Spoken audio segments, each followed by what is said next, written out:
So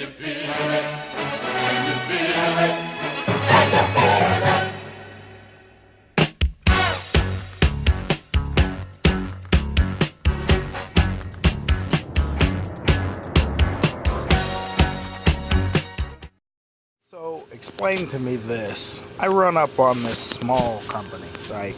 When I say small company, we'll call a small company any company that operates less than 100 trucks, okay? I'm an unrestricted free agent, you know. You've seen it on Twitter, LinkedIn, the self-proclaimed biggest icon in trucking, okay? Probably, you know, blue chip talent that any company would want. So, like I said, I hook up with this small company, and they want to expand. So they look over my application, they talk to me, they're like, you know what, we want to grow. We want to double in size, or maybe if we could get 25% bigger. You know, we just want to expand. So they start sending me. I tell them what kind of, they want to do a lease purchase program. Now, I've done lease purchase programs, okay? And I've done them. I will say that every step of the way, the lease purchase program has gotten better. But, you know, I've did it on the worst end of the spectrum with the old arranged marriage that CRST does, where you come in for orientation and they basically give you a unit number and that's what you get, to a little improvement over Anderson, going in there and they've got, you know, a handful of trucks, and, you know, you get to walk around them and you kind of pick what you want off what they already have. Okay, that's getting better. But even with that improvement, you're still taking a truck that has 400,000 miles on it that they've ran with their company drivers, and they've basically run a lot of the warranty out on it.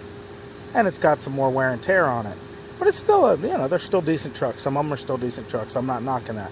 But this company, this small company of less than 100 trucks, has a deal set up with a Peterbilt dealer, and they're offering equipment, platinum interiored, 389 Peterbilt, stretched frame, chromed out, all the bells and whistles. And they don't know me from Adam other than a resume or whatever, you know, but that's a hell of an investment.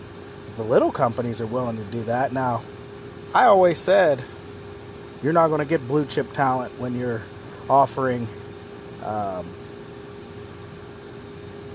international pro stars or Columbia Freightliners or any such dime a dozen cookie cutter truck. You're just not going to get blue chip talent to come move your freight for you. So they start sending me pictures from the Peterbilt dealer. I'm looking at this truck. They're 2016, 2017s. Never had another ass in them.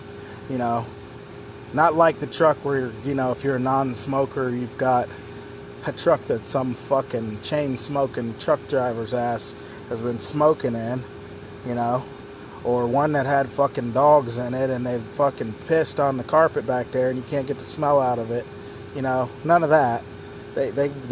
These are, I mean, from the pictures, they just look like tip-top equipment.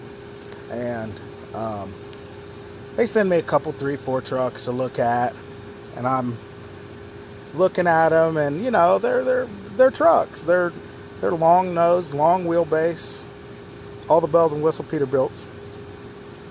And then they send me this flat top. Of course, I fell in love with the flat top because, you know, it just looks better. But, you know, they've got this truck on hold, and, you know, in the next week or so, I guess I'll go out there and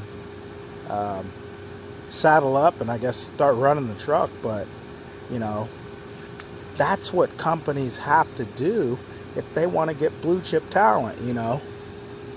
I almost have to say it's against a driver's best interest to lease onto a company, drive a truck that they've ran the fuck out of, either in the case of CRST as running it as a team truck so that it has 700,000 or 800,000 miles on it, or having in the case of Anderson, running 300,000-400,000 with a solo seat driver in it. You know, I don't know that it's good to get a truck from them like that when there's other companies that are willing to go out, get you brand new equipment from the dealer that's spec'd out. It's not going to be governed. It's owner-operator spec'd out, you know, to a T, versus some of this other stuff that they're trying to get. And I mean, you know, payment-wise, it's going to be the same as, say, I hate to pick on Anderson, but they're the ones that I've been with now for the last couple of years. But their TAP program, if I could pay this and have their Freightliner truck, or pay the same thing and have a Peterbilt, I mean, that's a no-brainer to anybody who knows anything about trucking. You don't want no motherfucking Freightliner. I'm not dogging Freightliners. If somebody likes them, that's good. But I'm not willing to pay what they are offering for what they're asking for them.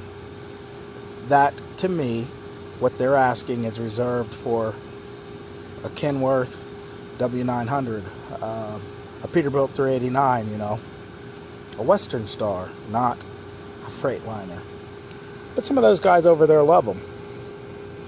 I just personally can't see it, and I never, you know, I've even seen 2 or 3 nice ones, but I still wouldn't want that truck, you know. I still wouldn't want to work in that environment where a load planner's basically offering you loads, which in turn is revenue to pay for said truck, because it may or it may not be enough. And, you know, in the case of that situation, I bet that it wouldn't be enough. So, things work out. We'll do a shot. We'll do a walk around to this truck when I go out to Minnesota to go get it. Incidentally, that's where it is. I'll go there this time of year because I don't think there should be any snow on the ground in July. I'm hoping. And if it is, it's going to be farther up in northern Minnesota and it's not going to be in southern Minnesota where I'm going, because I'll be going around the Iowa border on 35 there, for those of you that are familiar with Minnesota. And I'm just excited to death to get this truck and, you know, actually be in it 4 years. You know, I hope I don't regret getting a flat top, because, you know, my girl likes to ride with me, but we're not very tall, you know. She's not very tall, and I'm not very tall, so a flat top is okay. If I need to stand up, I can get out of the truck. But you guys keep posted when that Pete is delivered, or I accept delivery of it, because they're supposed to be holding it, you know.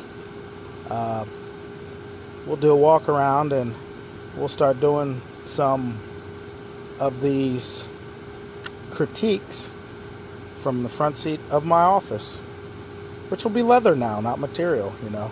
Another improvement. Hopefully, I'm pulling for swivel seats, but